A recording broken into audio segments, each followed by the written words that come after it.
I'm Jeff Dahlen, and I'm giving a talk about the clinical value of platelet reactivity testing. Thank you for joining. The goal of antiplatelet therapies is to prevent thrombosis while maintaining normal hemostasis in response to vessel injury. But there's a balance between the risk of thrombosis and bleeding. Antiplatelet therapies reduce the potential for thrombosis through their antiplatelet effect, their pharmacodynamic effect, and this reduces platelet reactivity. The effects of antiplatelet therapy on thrombosis and bleeding are dissociated, so reducing platelet reactivity reduces the potential for thrombosis, but increases the potential for bleeding. So as platelet reactivity is lowered, there's a reduced risk for thrombosis, but an increased risk for bleeding. There are several ways that platelet activation can occur, and there are specific antiplatelet therapies directed towards some of these mechanisms for platelet activation. There's aspirin, which inhibits the COX-1 enzyme and thromboxane A2 synthesis. There are also P2I12 inhibitors that block ADP binding to the P2I12 receptor. This class of drugs includes clopidogrel, prasugrel, and ticagrelor. Also, there are GP2B3A inhibitors that block platelet aggregation, and these are drugs such as abciximab and eptifibatide. Platelet activation can cause thrombosis, so the platelet itself is directly involved, and this makes it an obvious therapeutic target. But bleeding is not caused by the platelet. Instead, there is some other event that occurs to cause the bleed. However, high levels of platelet inhibition can prolong or exacerbate the bleeding event. A number of clinical trials have shown that P2I12 inhibitors used in addition to aspirin reduce thrombosis rates compared to aspirin alone. These trials have involved various populations of different levels of risk, including high-risk ACS patients and low-risk stable patients. In each of these trials, there was an absolute risk reduction of events with dual antiplatelet therapy compared to aspirin alone, and this reached statistical significance. However, less than 4% of patients had improved outcomes as a result of these trials. Now, what does this mean? A meta-analysis of approximately 80,000 patients that was a combination of all of these trials with clopidogrel was performed, and it was found that 90% of patients taking only aspirin and placebo did not have a major adverse cardiovascular event. So it can be argued that these patients did not need clopidogrel. Similarly, approximately 9% of patients had a thrombotic event while on dual antiplatelet therapy. So these patients did not benefit from taking clopidogrel. This leaves 1% of patients taking dual antiplatelet therapy that received a benefit from clopidogrel. Now, it's not possible to identify these patients prior to initiating treatment. As a result, clopidogrel is given to many for the benefit of few, and there's a Class 1 guideline recommendation that all patients should receive dual antiplatelet therapy, and this is really for the benefit of the small proportion of patients that would actually benefit from taking the drug. Now, there's ex vivo platelet reactivity available to measure the effect of P2I12 inhibitors. The VerifyNow Pru result accurately measures the effect of P2I12 inhibitors. Pru is P2I12 reaction units and is displayed by the VerifyNow instrument. And in this test, platelets are activated through the same pathway being inhibited. In this way, the test is specific for the effect of the P2I12 inhibitor. The drug effect is associated with less thrombosis and more bleeding. This is due to the pharmacodynamics of the drug, and the test specifically measures the drug effect. So the PRU result is equivalent to the drug effect. Now, all diagnostic tests have a sensitivity and specificity associated with what they're detecting, and the PRU result is no different.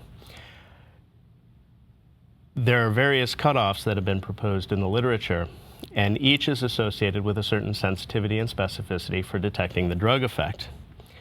Now, because the purpose of giving a P2Y12 inhibitor is to see the antiplatelet effect, is to make sure the patient is receiving the pharmacodynamic effect, a lower cutoff is desired because this provides more specificity for the drug effect. In other words, a result less than the cutoff gives a high degree of certainty that the drug effect is present. Now, there's variability in response to clopidogrel, and there are several factors that can influence this, such as concomitant disease, genetics, such as CYP2C19 isoenzymes that result in impaired processing of clopidogrel, non-compliance with the medication, but also concomitant medications that are metabolized through the same pathway, such as various proton pump inhibitors. These can all contribute to variability in the clopidogrel drug effect, and platelet reactivity testing is the only method to directly measure the pharmacodynamic effect of the drug.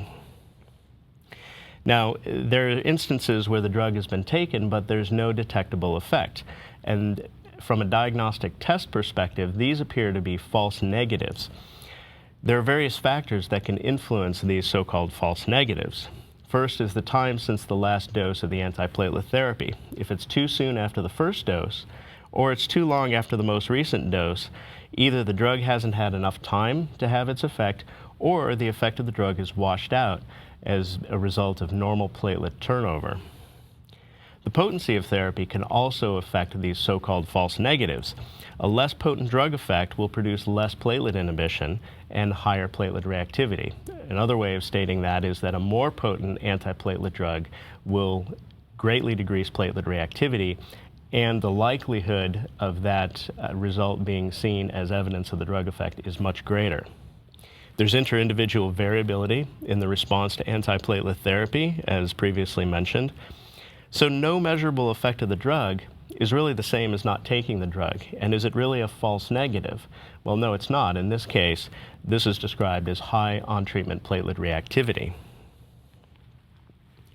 There are many different platelet function tests that are available, and each test measures something a little bit different. And this can be as a result of the fundamental principle of the test, but also due to the reagents that are included in the test. There's a lack of standardization of platelet function tests, and it's possible to identify a reference range at baseline before the drug is taken and on treatment ranges of results. So which test should be used? The principle of evaluating these tests is based on their accuracy, and it should be evaluated in terms of association with clinical outcomes. If the pharmacodynamic effect of the drug is present, you would expect to see lower rates of thrombosis and higher rates of bleeding. This is an indicator that the test is accurately measuring the pharmacodynamic effect of the drug. The popular trial was presented and published in 2010, and this evaluated various methods for measuring platelet reactivity. And it was found that not all methods correlated with clinical outcomes.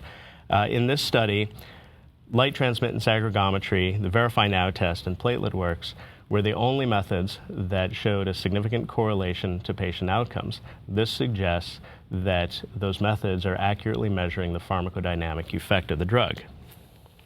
Subsequent to popular, and more recently published in Lancet, was a study, the ADAPT-DES registry, published by Greg Stone. And in this trial of about 8,500 patients, the VerifyNow PRU result was conclusively validated to be associated with outcomes.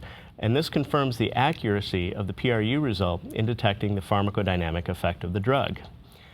When the PRU result was less than 208, this was considered evidence of the drug effect, and it was confirmed that this was associated with significantly lower rates of stent thrombosis, significantly lower rates of myocardial infarction and all-cause mortality, and significantly higher rates of medically important bleeding. So this confirms the accuracy of the result. Presence of the drug effect was associated with less thrombosis and more bleeding. There's also evidence for the presence of a therapeutic window of platelet reactivity associated with the best outcomes. Initial data on this was presented by Campo et al. Out of Italy that identified an area of approximately PRU of 80 to 238 as being associated with the best outcomes, the lowest rates of thrombosis and bleeding. In the ADAPT-DES study, again with 8,500 patients, it was found that the best outcomes, the lowest rates of thrombosis and the lowest rates of bleeding, occurred between a PRU of 95 and 208. So this establishes a therapeutic window of optimal platelet reactivity associated with best patient outcomes, similar to PTINR testing. Now, in clinical situations, confirming the drug effect is important for many populations and in many procedures. The central question is there an effect of a P2Y12 inhibitor? And this is relevant to patients with cardiovascular disease, peripheral artery disease, and neurovascular disease that may or may not be undergoing interventional procedures. In these cases, the ultimate goal of giving the antiplatelet therapy is to reduce the risk for thrombosis. So which patients should be tested? A large number of patients are treated with antiplatelet agents to avoid missing the few that will benefit. In this regard, physicians are treating the risk and reducing the risk of the patient. It's been suggested that high-risk patients should be tested, should undergo platelet reactivity testing to assess the drug effect. These are the patients that have the greatest need for a reduction in platelet reactivity and potentially the greatest benefit from the drug effect. So does testing improve outcomes? Well, the act of simply performing a test will not improve outcomes. The test result must be interpreted and acted upon by the physician. Only physicians and treatments can improve outcomes. Feedback on the treatment effect is important for patient management, and if there's no evidence of the treatment effect, one cannot expect improved outcomes because it's essentially like treating with placebo. So why not just use more potent agents for everyone?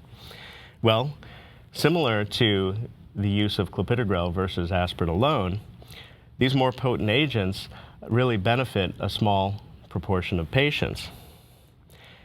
Through the two major trials, Triton looking at prasugrel and Plato looking at ticagrelor, it was found that 88% of patients were event-free on clopidogrel and aspirin, so they did not need the more potent agent. 10% that were taking the new agent plus aspirin had an event and did not benefit from receiving the new, more potent agent. So 2% were left that received benefit from the more potent agent. So again, a small proportion of patients, yet this leads to high-level guideline recommendations because, again, physicians treat risk. Other challenges with the more potent P2Y12 inhibitors are labeling contraindications and a ceiling effect of antiplatelet therapy on reducing thrombosis.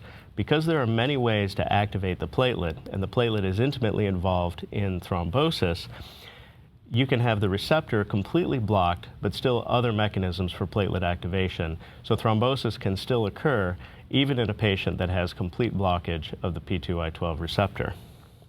And, of course, more potent antiplatelet therapy has always been shown to be associated with higher rates of bleeding. In this regard, there's another side to knowing the drug effect, and this is bleeding. And bleeding is important in trauma and in surgery, where the ultimate goal is to reduce bleeding and to reduce blood product usage. Platelet function testing is important in the surgical and trauma setting because P2Y12 inhibitors increase bleeding risk through their pharmacodynamic effect. For this reason, P2Y12 inhibitor therapy is frequently interrupted prior to surgery to reduce the bleeding risk. The goal of this is to get back to baseline platelet reactivity, and this is through normal platelet turnover, and time is used as a surrogate for platelet reactivity. The labeling recommendations for the various P2Y12 inhibitors are based on normal platelet turnover and enough time for inhibited platelets to be removed from the circulation and replaced with new platelets. Now, when platelet reactivity testing is not used, time is used as an arbitrary surrogate for this return to baseline platelet reactivity. Because there's variability in response, particularly to clopidogrel, there are different rates of return to baseline platelet reactivity.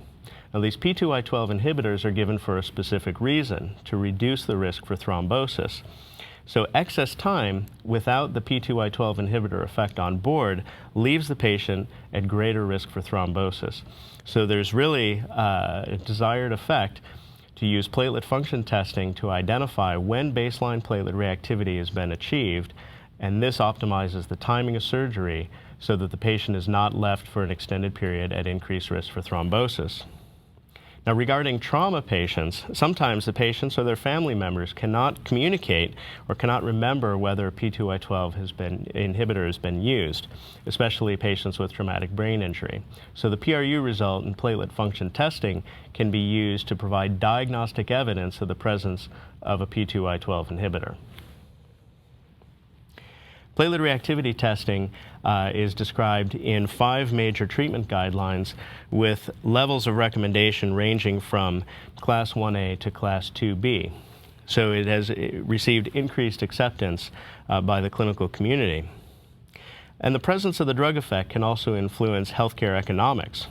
Because the P2Y12 inhibitor antiplatelet effect reduces the risk for thrombosis, less thrombosis means fewer readmissions, especially in the first 30 days, which is the highest risk period.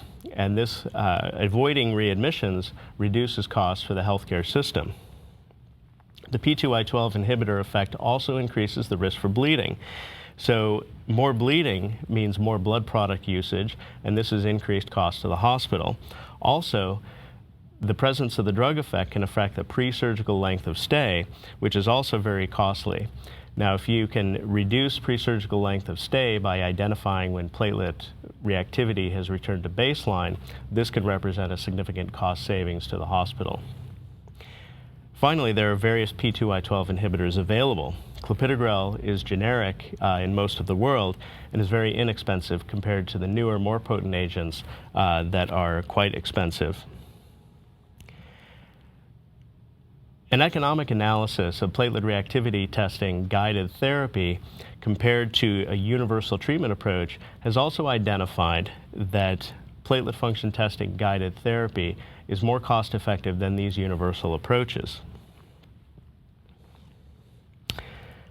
In conclusion, P2Y12 inhibitors are given to reduce the risk for thrombosis. The pharmacodynamic effect of the P2Y12 inhibitors reduces the risk for thrombosis but increases the risk for bleeding. And there's significant variability in response to clopidogrel. Several methods are available for measuring platelet reactivity, and the appropriate method should be simple, precise, and accurate as validated through the association of the results with clinical outcomes. Confirming the presence of the drug effect and assessing the level of response is cost-effective and is associated with better patient outcomes. Thank you very much.